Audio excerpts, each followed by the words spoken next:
स्वागत है आपका एक और नई वीडियो के साथ। मैं हूं आपका होस्ट आदित्य और आप देख रहे हैं व्रत कथाएं। तो शुभारंभ करते हैं।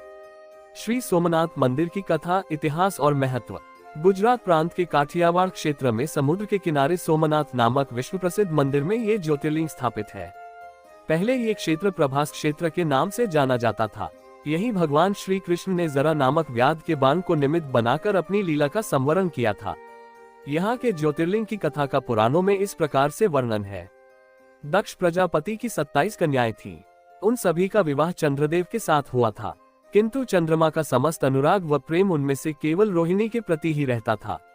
उनके इस कृत्य से दक्ष प्रजापति की अन्य कन्याएं बहुत अप्रसन्न रहती थीं। उन्होंने अपनी यह व्यथा कथा अपने पिता को सुनाई। दक्ष प्रजापति ने इसके लिए चंद्रदेव को अनेक प्रकार से समझाया, किंतु रोहिणी के वशीभूत उनके हृदय पर इसका कोई प्रभाव नहीं पड़ा। अंततः दक्ष ने क्रोध होकर उन्हें क्षयग्रस्त हो जाने का शाप दे दिया। इस शाप के कारण चंद्रदेव तत्काल क्षयग्रस्त हो गए। उनके क्षयग्रस्त होते ही पृथ्वी पर सुधा शीतलता वर्षण का उनका सारा कार्य रुक गया। चारों ओर त्राही त्राही मच गई। चंद्रमा भी बहुत दुखी और चिंतित थे। उनकी प्रार्थना सुनकर इंद्रादि देवता तथा वशिष्ठ आदि ऋषि गण उनके उद्धार के लिए पितामह ब्रह्मा जी के पास गए। सारी बातों को सुनकर ब्रह्मा जी ने कहा, चंद्रमा अपने शाप विमोचन के लिए अन्य देवों के साथ पवित्र प्रभास क्षेत्र में जाकर मृत्युंजय भगवान शिव की आराधना करें। उनकी कृपा से अवश्य ही इनका शाप नष्ट हो जाएगा और ये रोगमुक्त हो जाएंगे।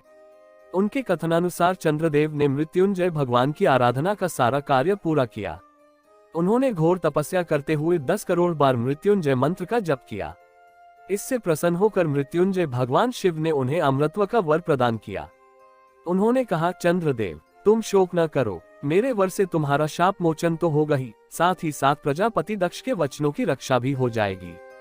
कृष्ण पक्ष में प्रतिदिन तुम्हारी एक एक कला क्षीण होगी, किंतु पुनः शुक्ल पक्ष में उसी क्रम से तुम्हारी एक एक कला बढ़ जाया करेगी। इस प्रकार प्रत्येक पूर्णिमा को तुम्हें पूर्ण चंद्रत्व प्राप्त होता रहेगा।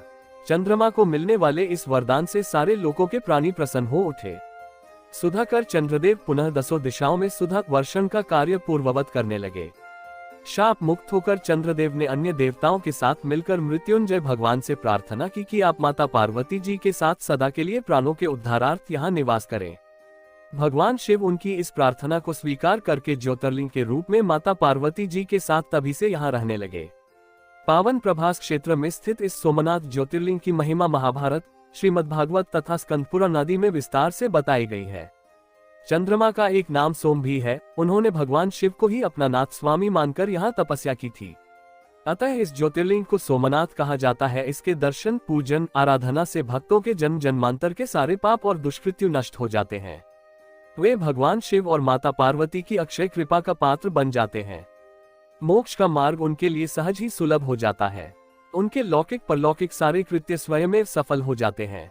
भारतीय उपमहाद्वीप के पश्चिम में अरब सागर के तट पर स्थित आदि ज्योतिर्लिंग श्री सोमनाथ महादेव मंदिर की छटा ही निराली है। ये तीर्थस्थान देश के प्राचीनतम तीर्थ स्थानों में से एक है और इसका उल्लेख स्कंद पुराणम, श्रीमद्भागवत गीता, शिव पुराणम आदि प्राचीन ग्रंथों में भी है। वहीं ऋग्वेद में भी सोमेश्वर महादेव की महिमा का उल्लेख है। ये लिंग शिव के 12 ज्योतिर्लिंगों में से पहला ज्योतिर्लिंग माना जाता है। ऐतिहासिक सूत्रों के अनुसार आक्रमणकारियों ने इस मंदिर पर 6 बार आक्रमण किया। इसके बाद भी इस मंदिर का वर्तमान अस्तित्व इसके पुनर्निर्माण के प्रयास और सांप्रदायिक सद्भावना का ही परिचायक है। 7वीं बार यह मंदिर कैलाश महामेरु प्रसाद शैली में बनाया गया है। इसके निर्माण कार्य से सरदार वल्लभभाई पटेल भी जुड़े रह चुके हैं। यह मंदिर गर्भगृह, सभा मंडप और नृत्य मंडप 3 प्रमुख भागों में विभाजित है। इसका 150 फुट ऊंचा शिखर है। इसके शिखर पर स्थित कलश का भार 10 टन है और इसकी ध्वजा 27 फुट ऊंची है। इसके अबाधित समुद्री मार्ग त्रिष्टाम्ब के विषय में ऐसा माना जाता है कि यह समुद्री मार्ग परोक्ष रूप से दक्षिणी ध्रुव में समाप्त होता है। ये हमारे प्राचीन ज्ञान व सूझबूझ का अद्भुत साक्ष्य माना जाता है। इस मंदिर का पुनर्निर्माण महारानी अहिल्याबाई ने करवाया था।